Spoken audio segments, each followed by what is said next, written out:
I have been an ordained minister for almost 10 years, and one of the few things I've learned since is that you cannot fail your Christmas Eve sermon.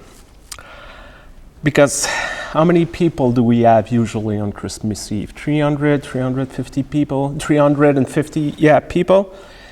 And for those wondering, that's not our average attendance on an average Sunday morning. So, no, that's important. And nobody will convince me that the people who comes on Christmas Eve have nothing else to do.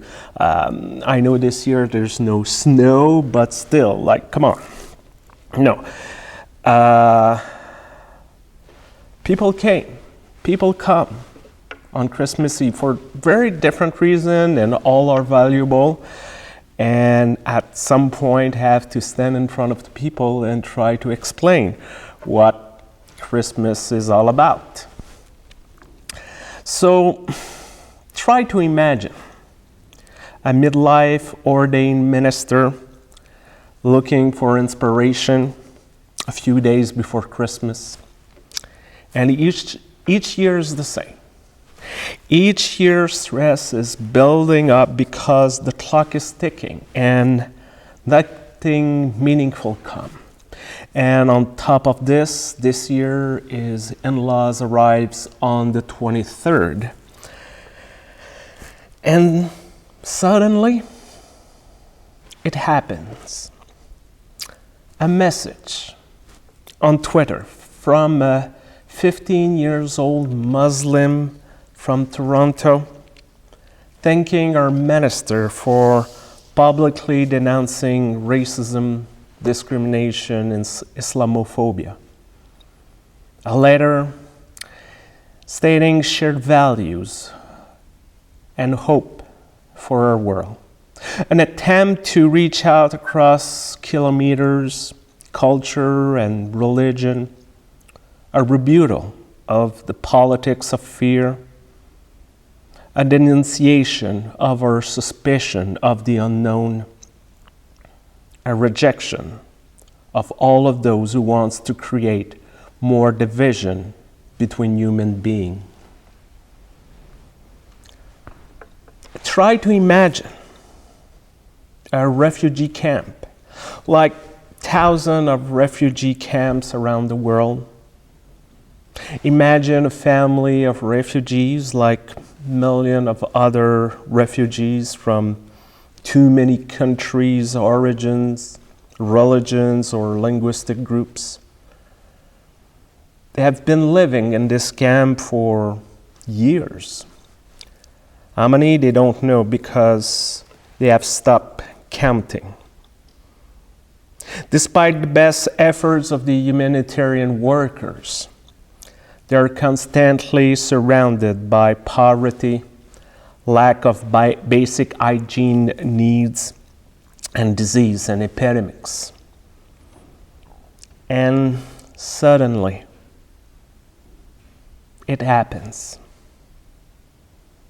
A visa, a piece of paper stating their names and acknowledging they're still human beings who have the right to exist. A moment when dignity is reclaimed, a feeling of gratitude that cannot be expressed with words, a jump into the unknown to provide new possibilities to the children, the end of a long nightmare, the beginning of a second life. Try to imagine an European city like many other cities on this continent, a fairly peaceful society based on principles of laws and constitutional rights. Imagine a night when the people's assumption and sense of security are shattered in peace. Everywhere there's violence, panic, and desolation. Everyone is trying to save one's own life. And suddenly, it happens.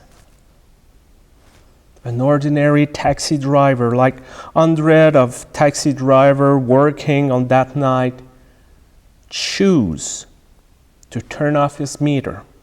And instead of going back home, decide to continue to drive the city and to pick up people on the street and to bring them home safely. A gesture of courage in times of fear. A glimpse of civilization in the midst of chaos.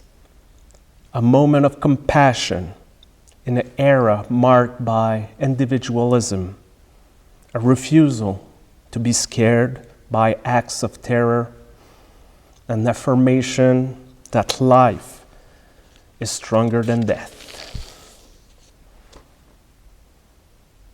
Try to imagine an occupied land where lives an average working man and his pregnant wife.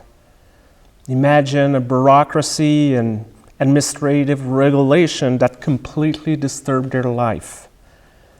They're forced to take a trip to an overcrowded village. There's no place to stay.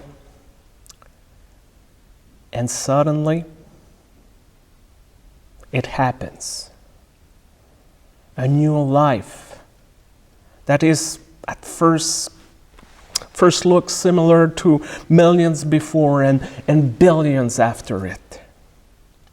And still this new life is a magical moment. This tiny baby embodies all our hopes for a better world. He is a symbol of renewal offered to the powerful and also to the small ones. He is a reminder of the potential for peace, compassion, and love. And all of them could be found in each and every one of us. He is a promise that redemption is available to all. He is a light that can guide us during our darkest moment. He is the sign that God has not forgotten humankind nor given up on us. In almost 10 years of ministry, one of the few things I have learned is that Christmas is not just one single event that happened 2,000 years ago on another continent. It's not a date on the calendar. It's not a stressful evening with a few hundred other people. Christmas is a concept. It's a state of mind. It is the way we decide to live our lives.